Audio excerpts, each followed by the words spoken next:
FIR किसी की दर्ज नहीं हुई है, वो दलित और आदिवासी की नहीं हुई है। दलित और आदिवासियों को आर्थिक आधार पर हम लोग आरक्षण नहीं देते। कोई भी संस्था जिसको निष्पक्ष होना चाहिए वो निष्पक्ष नहीं है। जब इस सवाल का उत्तर अपन लोग ढूंढने के लिए निकलते हैं तो अपने को उत्तर मिलता ना। बातें करना और व्यवहार के अंदर बहुत बड़ा अंतर हो गया। देश के उपराष्ट्रपति महोदय बात करने का जब उनको अवसर मिलता है, जब ये सवाल खड़ा करते हैं क्या न्यायपालिका निष्पक्ष है, पर जब वो उस कुर्सी पर राज्यसभा पर सभापति के तौर पर बैठते हैं उस वक्त वो सवाल अपने आप से नहीं करते हैं। उस राज्यसभा के अंदर जो संविधान के मार्फत से हम लोगों को अधिकार मिले हुए हैं उन अधिकारों की वो सुरक्षा और रक्षा नहीं करते हैं।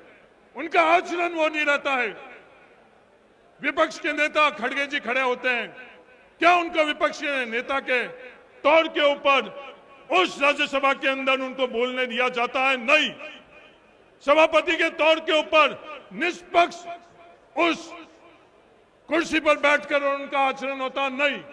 उनकी टिप्पणियों का अधिकार है, पर वो टिप्पणियां किसी एक दल, सरकार, एक विचारधारा के संदर्भ में उनको रक्षा करने के लिए है या निष्पक्ष है?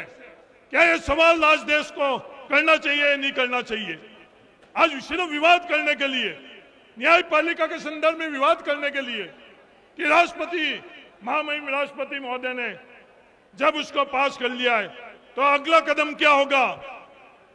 अगला कदम यह होगा कि राष्ट्रपति अभिभाषण, जब राष्ट्रपति जी ने यह बोल लिया है तो उस पर चर्चा करने का किसी को अधिकार नहीं होगा।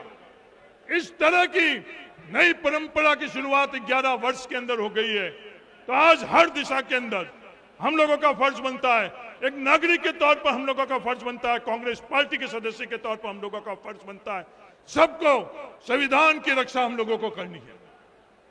इस बात का विवाद होता है कि कांग्रेस पार्टी दलितों के साथ खड़ी रहती है, आदिवासियों के साथ खड़ी रहती है, पिछड़ों के साथ खड़ी रहती है, पर यह कोई समझना नहीं चाहता, कोई देखना नहीं चाहता, आंकड़े नहीं देखना चाहता है।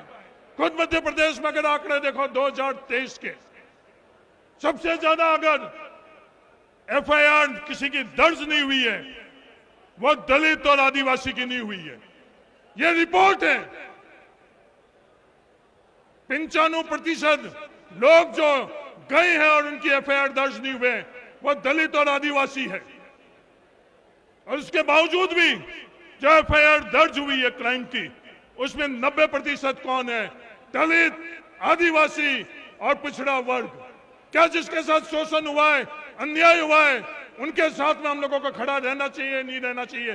सिर्फ कांग्रेस नहीं, देश को खड़ा रहना चाहिए।